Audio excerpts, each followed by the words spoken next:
Good morning class. कल हमने specific conductance या आप कह सकते हो स्पेसिफिक कंडक्टिविटी या आप सिंपल कह सकते हो कंडक्टिविटी, इनके बारे में पढ़ लिया था। ठीक है ना, आपने इसकी यूनिट भी स्टडी कर ली थी। आप ध्यान रखना क्योंकि इनकी यूनिट कई बार पूछी जाती हैं। तो कापा की यूनिट क्या थी? कापा की यूनिट थी एसआई यूनिट बोल रही हूँ बेटा मैं यहाँ पर। एसआई यूनिट जो थी वो इसकी थी साइमन पर मीटर। ठीक है, आप आराम से निकाल सकते हो आप इसको। तो अब आते हैं हम कि सेकेंड टाइप की जो है, फर्स्ट टाइप हमने कर ली कंडक्टिविटी, स्पेसिफिक कंडक्टेंस या कंडक्टिविटी। अब सेकेंड टाइप है इक्विवेलेंट कंडक्टिविटी। इक्विवेलेंट कंडक्टिविटी को हम ऐसे शो करते हैं, ये इसका सिंबल है। ठीक है, अब ये इक्विवेलेंट कंडक्टिविटी होती क्या है, इसके लिए आपको समझना पड़ेगा क्या कि यहाँ पर क्या दे रखा है कि इक्विवेलेंट, देखो नाम से ही पता चल रहा है इक्विवेलेंट है। इसका मतलब यहाँ पर कितना इलेक्ट्रोलाइट दिया होगा, 1 ग्राम इक्विवेलेंट। ठीक है ना, यहाँ पे इलेक्ट्रोलाइट फिक्स कर दिया है कि इतना ग्राम इक्विवेलेंट होगा। तो वो जो इक्विवेलेंट होगा वो कहाँ पर हो, मान लो अगर हमने ये कोई बनाया है सॉल्यूशन ऑफ इलेक्ट्रोलाइट, यहाँ पर दे रखा है, मान लो हमने कोई भी बना लिया। तो अगर हमने इसको कनेक्ट कर रखा है पॉजिटिव और नेगेटिव टर्मिनल से, तो ये हमारी क्या होगी, एक तरीके से इलेक्ट्रोड्स हो गई। तो ये क्या कह रहे हैं हम कि इन इलेक्ट्रोड के बीच में वो सारा इलेक्ट्रोलाइट आए और जो उसका एरिया ऑफ इलेक्ट्रोलाइट है वो इतना लार्ज होना चाहिए कि सारा का सारा इलेक्ट्रोलाइट इसके अंदर आ जाए। तो ये इलेक्ट्रोलाइट ये इलेक्ट्रोड था, तो ये इलेक्ट्रोलाइट इसके बीच में आया हुआ है, सारा इलेक्ट्रोलाइट इसी के अंदर है। तो इसकी डेफिनेशन वाइज अगर हम लिखेंगे तो क्या लिखेंगे, इक्विवेलेंट कंडक्टिविटी क्या होती है, it is defined as the conductance of all the ions produced from 1 gram equivalent of electrolyte। अब ये जो इलेक्ट्रोलाइट आता है ये तो हो गया इतने में, 1 ग्राम इक्विवेलेंट में, और ये 1 ग्राम इक्विवेलेंट कितने में घोला गया है, जितना सॉल्यूशन आपको दे रखा होगा, डिसॉल्व्ड इन, जितना आपको दे रखा है उतने में वो क्या घोला गया है। ठीक है ना, ये इलेक्ट्रोलाइट है, ये घोला गया है किसमें, 20 सेंटीमीटर क्यूबिक, जो भी आपको वॉल्यूम दे रखा होगा। तो वो इलेक्ट्रोलाइट कितनी, या तो आप इतना भी लिख सकते हैं अगर आपको ध्यान रह जाता है, नहीं इतना ज्यादा या बड़ा कर सकते हैं आप, तो आप इतना भी लिख सकते हैं, ये भी कुछ हद तक सही माना जाएगा। लेकिन पूरा अगर डेफिनेशन लिखनी हो तो और भी आगे आएगी, क्या कि जो ये इलेक्ट्रोलाइट है ये कहाँ तक आना चाहिए, कहाँ तक आना चाहिए कि when the distance between electrodes is 1 centimetre. तो डिस्टेंस बिटवीन इलेक्ट्रोड्स के बीच में कितना डिस्टेंस हो गया, 1 सेंटीमीटर हो गया। ये हमने 1 सेंटीमीटर मान लिया, ये हमारा 1 सेंटीमीटर है। और area of electrolytes and area of electrodes is so large that whole of the solution is contained between them। ठीक है, ये मैंने आपको बता दिया था। इसको किससे रिप्रेजेंट करते हैं, lambda EQ।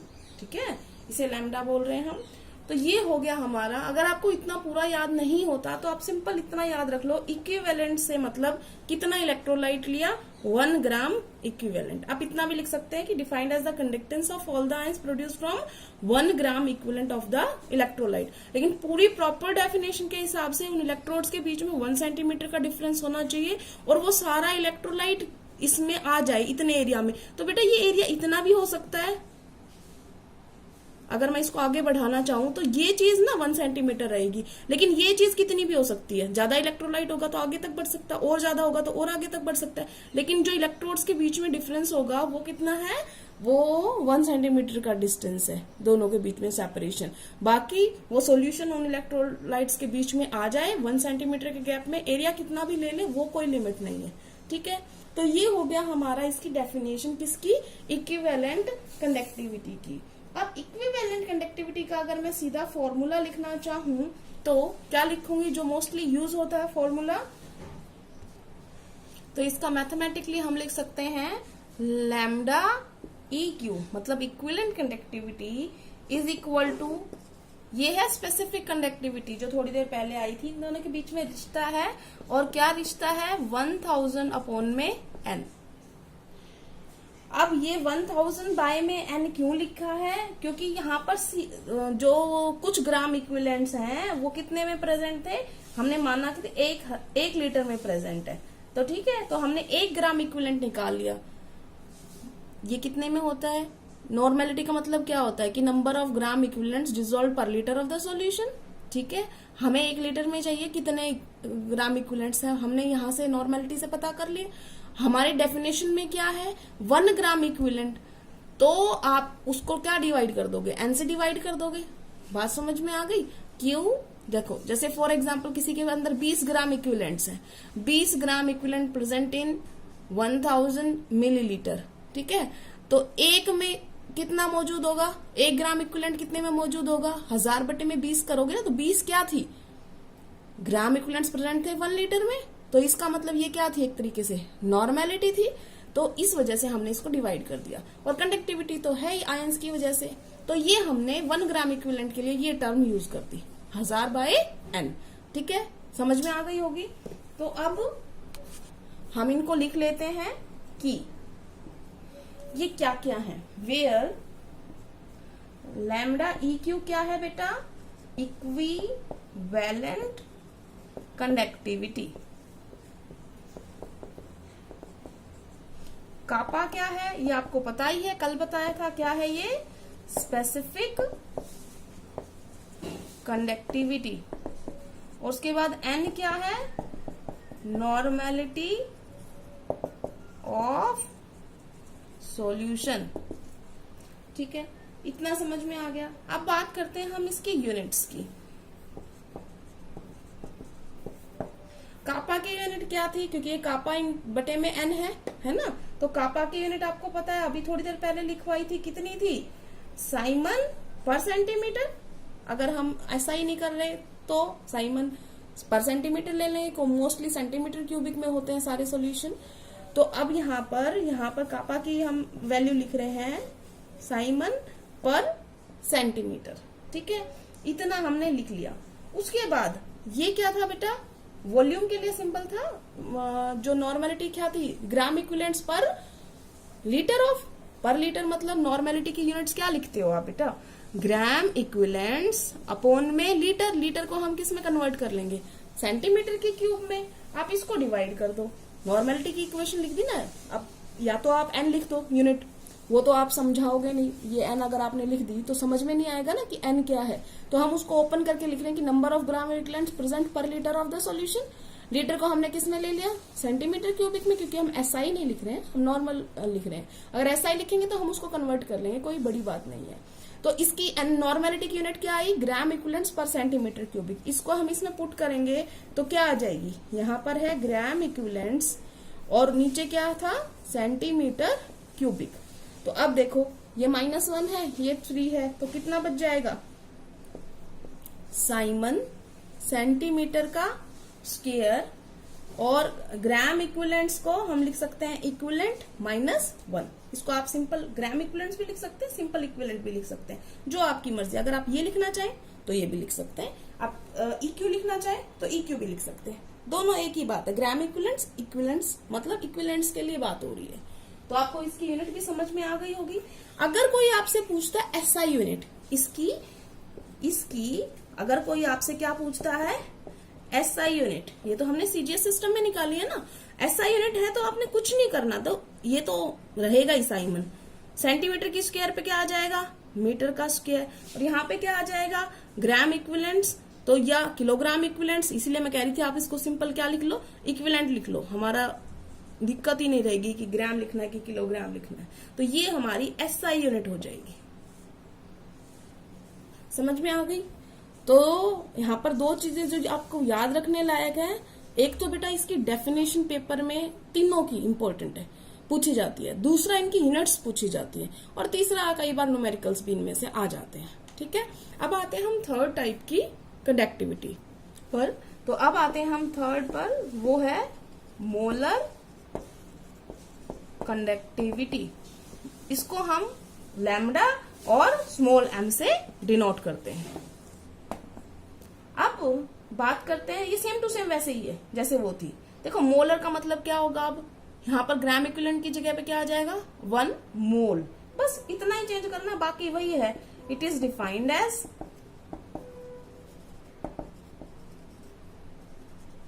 The conductance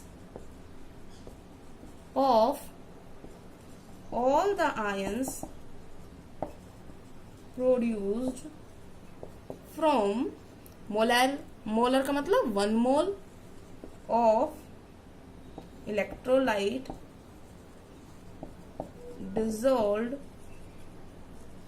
in V centimeter cubic of solution when, बाकी सब कुछ सेम है, इसका भी और उसका भी, when the electrodes are 1 centimeter apart and area of the electrodes is so large that the whole of the solution is contained between them। अब सेम टू सेम यही डेफिनेशन उसकी थी, बस यहाँ पर क्या था, नॉर्मेलिटी थी, तो उसके हिसाब से इक्विवेलेंट कंडक्टिविटी के लिए यहाँ पे क्या था, 1 ग्राम इक्विवेलेंट। मोलर के अंदर क्या आ जाएगा, 1 मोल ऑफ द इलेक्ट्रोलाइट। वही सेम टू सेम है, बस थोड़ा सा डिफरेंस है एक यहाँ पर, बाकी सब कुछ सेम है। अब अगर बाकी सब कुछ सेम है तो इसके फॉर्मूले भी बिल्कुल सेम टू सेम हो गए। तो इसका फॉर्मूला लिखेंगे हम तो क्या आ जाएगा, देखो यहाँ पर तो क्या आ जाएगा, कापा उसमें भी था, यहाँ पर क्या था 1000 उसमें भी था, यहाँ पर वहां पर क्या था, नॉर्मेलिटी। इक्विवेलेंट के अंदर नॉर्मेलिटी आएगी, यहाँ पे मोल्स पूछा है तो यहाँ पर क्या आएगी, मोलैरिटी आएगी। तो यहाँ पे ये चीज पता ही आपको क्या है, वेयर, ये चीज क्या है, मोलर कंडक्टिविटी लिख दोगे, ये क्या है कापा, स्पेसिफिक कंडक्टिविटी, और ये क्या है, मोलैरिटी ऑफ सॉल्यूशन। समझ में आ गया। अब बात करते हैं इसकी यूनिट्स की। सेम टू सेम उसकी जो यूनिट थी वो लगा दो यहाँ पर, एसआई यूनिट डायरेक्ट लिख दें। तो एसआई यूनिट क्या होगी इसकी, साइमन मीटर स्क्वायर, और वहां पे ग्राम इक्विवेलेंट था, यहाँ पर क्या आ जाएगा, पर मोल। ये भी तो क्या होता है, मोलैरिटी क्या होती है, नंबर ऑफ मोल्स डिसॉल्व्ड पर लीटर ऑफ द सॉल्यूशन। बस इतना ही डिफरेंस है नॉर्मेलिटी और मोलैरिटी में। तो इसका मतलब ग्राम इक्विवेलेंट्स की जगह पे यहाँ पे क्या आ जाएगा, मोल। तो ये इसकी क्या हो गई, एसआई यूनिट। अगर सीजीएस वाले लिखोगे तो क्या लिखोगे, साइमन सेंटीमीटर स्क्वायर पर मोल। ठीक है, बस इतना डिफरेंस है। मोलर कंडक्टिविटी भी आपकी हो गई, फॉर्मूले भी आपको समझ में आ गए। तो कई बार न्यूमेरिकल भी आ जाते हैं इनके ऊपर, वो हम करेंगे सेपरेट, न्यूमेरिकल्स हम सेपरेट करेंगे, पहले थ्योरेटिकल पोर्शन कर लेते हैं हम। तो हमने क्या क्या कवर कर लिया है, हम एक बार कल के वीडियो के और आज के वीडियो में जो जो टर्म्स आई हैं उनकी हम यूनिट स्टडी कर लेते हैं, हमें क्या क्या मिला है। सबसे पहले हमें रेजिस्टेंस मिला था, तो हम यहाँ पर क्या लिख रहे हैं बेटा, यूनिट्स लिख रहे हैं इन सबकी। ठीक है, तो रेजिस्टेंस जो होता है, अगर हम यहाँ पर लिखे, हमें सिर्फ एसआई यूनिट ही लिखनी है, तो रेजिस्टेंस की एसआई यूनिट क्या होती है, रेजिस्टेंस की एसआई यूनिट होती है ओम, और उसको डिनोट करते हैं हम इससे। ठीक है, उसके बाद आया था कंडक्टेंस। कंडक्टेंस जो था वो रेजिस्टेंस का एग्जैक्टली अपोजिट होता है, तो इसकी क्या थी, साइमन। तो साइमन को हम किससे डिनोट करते हैं, कैपिटल एस से, तीसरी जो चीज आई थी वो थी हमारी स्पेसिफिक कंडक्टिविटी, या आप उसको बोल देते हैं कंडक्टेंस, जिसको हमने कापा से डिनोट किया था। इसको हमने रेजिस्टेंस को हम आर से डिनोट करते हैं, कंडक्टेंस को हम जी से करते हैं, इसको हम क्या किससे करते हैं, कापा से डिनोट करते हैं। तो इसकी यूनिट क्या आई थी हमारे पास, साइमन मीटर इनवर्स। ठीक है, अब इसकी बात करते हैं हम। अगली हमारे पास जो आज हमने स्टडी की है वो क्या है, इक्विवेलेंट कंडक्टिविटी, जिसको हम लिखते हैं लैम्डा EQ, और वो क्या आई है हमारे पास, siemens metre square gram equivalent inverse. ठीक है, उसके बाद हमारे पास और क्या आया था, मोलर कंडक्टिविटी आज हमने स्टडी की है। तो मोलर कंडक्टिविटी किससे डिनोट करते हैं हम, लैम्डा स्मॉल m, और यहाँ पर सेम टू सेम हो जाएगा, बस यहाँ पे ग्राम इक्विवेलेंट आया, यहाँ पर क्या आ जाएगा, मोल इनवर्स। एक और चीज आई थी अगर आपको ध्यान हो, सेल कांस्टेंट। सेल कांस्टेंट जो होता है हम G एस्टेरिक से डिनोट करते हैं, और ये क्या था, L बाय में A।